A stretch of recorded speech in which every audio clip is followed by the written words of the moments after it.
Hey kids, it's Dad. Welcome back to the Gaming with Dad show. Today we are looking at Pimp Up Dungeon for the Nintendo Switches. But before we do that, go ahead, like, subscribe, ring that bell, leave a comment, share this video out, roll a d20, figure out exactly how many friends you have to get to subscribe to help grow the channel. So yes, Pimp Up Dungeon. Presently $1.99, regularly $6.99. That sale is good through August 28th, 2025.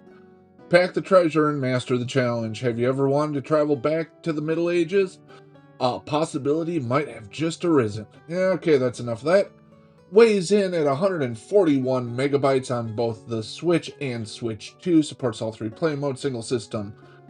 It is a puzzle game from Red Deer Games as the publisher. It's in English and was originally released August 7th, 2025. Of course, it is rated E for everybody because this is just another puzzle packing game.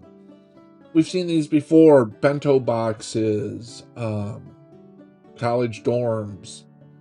This time, it's you are organizing the treasure in dungeon rooms. So yes, fairly simplistic idea, fairly simplistic gameplay, but is it actually worth it? So yes, let's talk graphics here. Very much pixel art. Everything looks beautiful as far as the pixel art goes. It is really, really well done.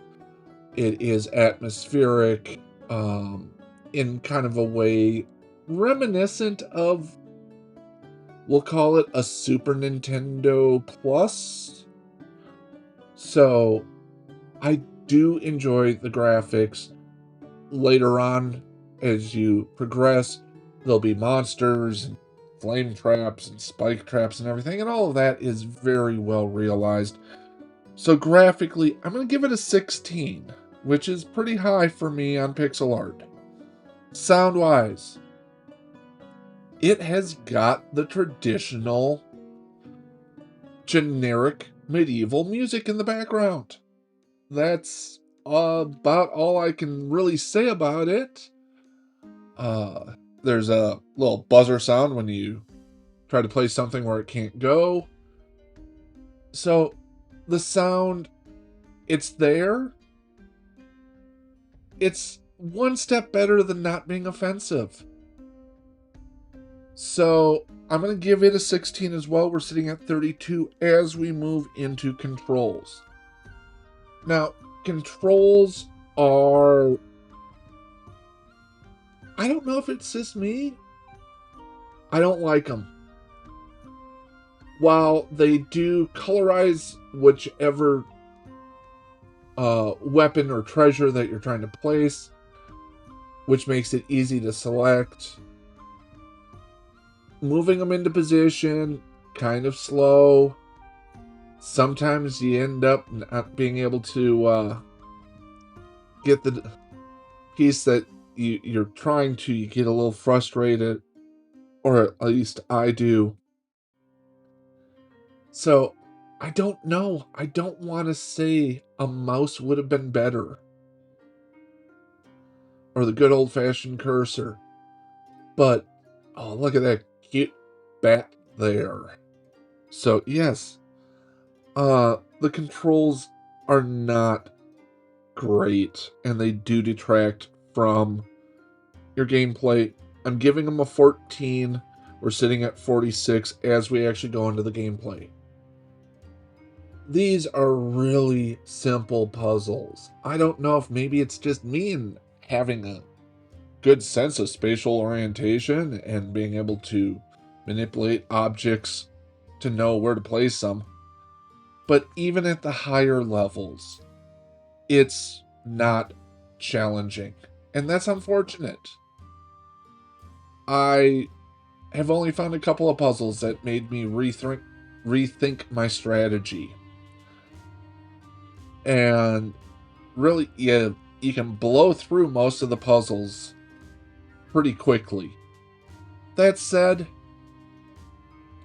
it's a nice little time waster. It's not really going to challenge your old brain, but it is a nice little pick up, play a couple of levels. That's about it. It gets the job done. I really do love the setting and the environment and everything. So I'm going to give gameplay a 15. We're sitting at 61 as we go into value. Either way you look at it, this is a budget game. Either at $6.99 or $1.99 on sale. It's not super expensive, which is great, because a lot of us just spent a lot of money on a new Nintendo Switch too, and Nintendo did just raise some prices, so we're going to be budget shopping here. But honestly speaking, you can really blow through it super fast. And even at $1.99, it's not challenging. Maybe I'm just the wrong demographic for this game. I don't know. But I know I'm not going to get 2 hours out of this game in its state right now.